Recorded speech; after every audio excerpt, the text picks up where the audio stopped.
My name is Gino, and I will be your studio guide for today.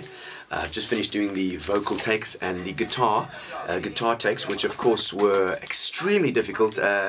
We had to really fly in. We had to fly in a couple of guitarists. We did Jimmy Page, Steve Lukather came in especially to play on these tracks. Also, we had Stevie Ray Vaughan in. Obviously, he had died a few years back, so he didn't play too well. But we did use some of his licks, and we used that to do the guitar, which we recorded with this particular microphone over here, which is it's actually for bass drum. It's a bass drum microphone, not normally used for guitar. But if you combine it with this this long pointy one over here, which is the technical term for it, you get a very nice guitar sound. Even though you've got a terrible guitar, it still makes it sound good. This here is the vocal mic. Now this is it's like a Neumann. I think it's called. It's a copy of what we call a Neumann, which is the expensive one. We of course use the cheap one because we've got no money. And this is a pop filter. Pop filter stops you from getting hit with biltong sticks. You see, it just protected me. It protected me. Otherwise, I could have been concussed by this African Pride biltong stick. Product placement.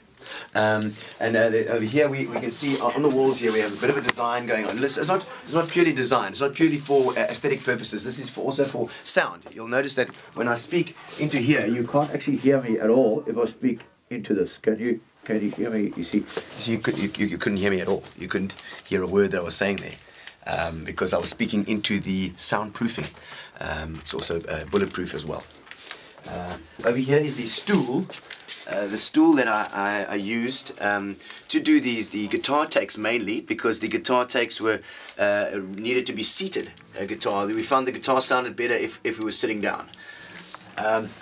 On the roof as well, you can see if you look up here, I'm pointing with my pointer, biltong stick pointer, to the roof tiles, which will then stop things like reverb from happening, reverbs, things that you don't want in the studio, that you will rather put on afterwards instead of having it on your sauce, which is not really, when I say sauce, I mean sauce with sausage sauce, you know what I mean. This is double glazing.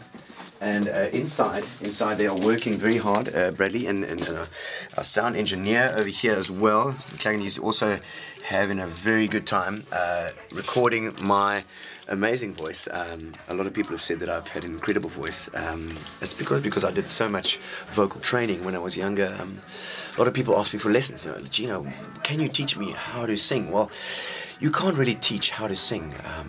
You need to have that joie de vivre, that little bit of soul searching, that little bit of je ne sais quoi, shall we call it, to be able to do amazing songs like the one and in the vocal style that I did, which was very complex style, sort of Baroque, Afrikaans Baroque, I would call it, really.